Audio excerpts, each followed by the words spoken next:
Hello সবাইকে। তো আজকে আমি সন্ধেবেলা ম্যাঙ্গো মিল্কশেক খাবো, যেটা আমার মা বানাবে। তো আমি ভাবলাম যে দেখিয়ে দিই, তো চলো শুরু করি। তো এই যে আমার মা, এবার ইনি আজকে বানাবে, তো চলো শুরু করি। প্রথমে আমরা আমটাকে কেটে ধুয়ে ভালো করে ধুয়ে ছুলে নেব।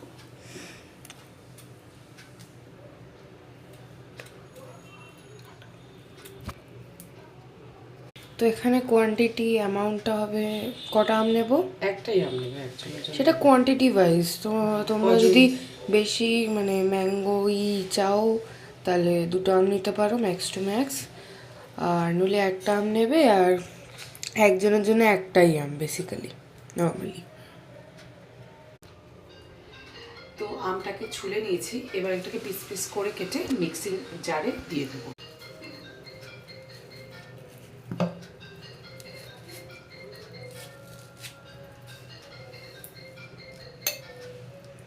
এরকমভাবে কেটে নিলাম, ছোটো ছোটো করে পিস করে দেবো যাতে মিক্সটা ভালো হয়। ভালো সুন্দর মিক্সের জন্য যতটা ছোট পসিবল কেটে দিয়ে দেবো। এবার আপনারা যদি একটু মানে কি বলবো আর কি, সুন্দর করে ছোট ছোট পিস করে মিক্সিতে দিয়ে দেব, তাহলে আমাদের এই পার্টটা কমপ্লিট হয়ে যাবে। এটাকে পিস পিস করে মিক্সিং জারে দিয়ে দিয়েছি। এবার এর সাথে দুধ মেশাবো। এবার আমি তো পাউডার মিল্ক নিই, কারণ আমার অ্যালার্জি আছে দুধে। তো আপনারা যাদের অ্যালার্জি আছে পাউডার নিতে পারেন, আর নইলে নর্মাল এমনি লিকুইড মিল্কও নিতে পারো।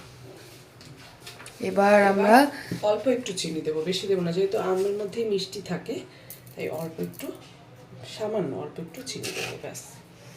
এই যে এবার দেওয়া হয়ে গেছে, এই যে এগুলো সব মিক্সিং জারে দেওয়া হয়ে গেছে। এবার আমরা পরিমাণ মতন 1 কাপ জল দিয়ে দেব।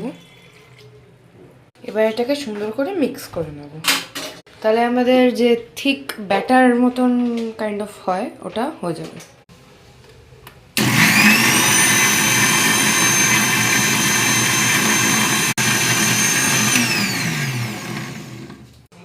এই যে আমাদের এখন থিক ব্যাটার লাইক একটা হয়ে যাবে, যখন স্পুন দিয়ে চেক করে নেবে যাতে কোনো সলিড পিস না থাকে।